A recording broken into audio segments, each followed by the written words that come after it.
Hello friends, welcome back to Mancy's Wisdom. Today we arrive at a chapter that many traders spend years trying to avoid. A chapter that has nothing to do with indicators, nothing to do with chart patterns, nothing to do with moving averages, nothing to do with option chains, and yet, this chapter may have a bigger impact on your trading results than all of those things combined. Today's lesson is called The Operator's Mirror, and before we begin I want you to imagine something. Imagine two traders, same stock, same chart, same entry, same stop loss, same target. One trader makes money, the other loses money. How is that possible? If the setup was identical, what changed? The answer is simple. The chart was the same. The mind was different, and that is what today's lesson is all about. The most important indicator in trading is not on your screen, it is inside your head. Let's begin with a simple analogy. Imagine a luxury car, perfect engine, perfect tires, perfect brakes, perfect steering, technically flawless. Now imagine the driver is angry, distracted, emotional, frustrated. What happens? The car crashes. Was the problem the car? No. The problem was the driver. Trading works exactly the same way. Many traders spend years improving the car, new indicators, new systems, new strategies, new software, new scanners, but they never improve the driver. And then they wonder why accidents keep happening. The Operator's Mirror asks a powerful question. Before studying the market, have you studied yourself? Let's talk about the first emotion. Fear. Then pulls back slightly to row 105. Nothing unusual, nothing alarming, but suddenly your mind starts speaking. What if I lose my profit? What if it falls tomorrow? What if this is the top? Fear takes control. You sell. A month later, the stock is trading at row 140. Many beginners think, the market cheated me. No, the market didn't cheat you. Fear did. The Operator's Mirror would have asked, am I selling because the chart changed, or because I became scared? That one question can save countless profitable trades. Now let's talk about greed. Fear exits too early.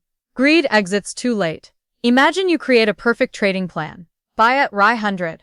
Target RAI 120, stop loss RAI 195. The stock reaches RAI 120 exactly. Your plan worked perfectly. But now greed whispers. What if it reaches RAI 150? What if it reaches RAI 100 200? What if this becomes a multi-bagger? You ignore your plan. The stock reverses, falls, and eventually you exit at RAI 105. You had the profit, but greed convinced you that more was never enough.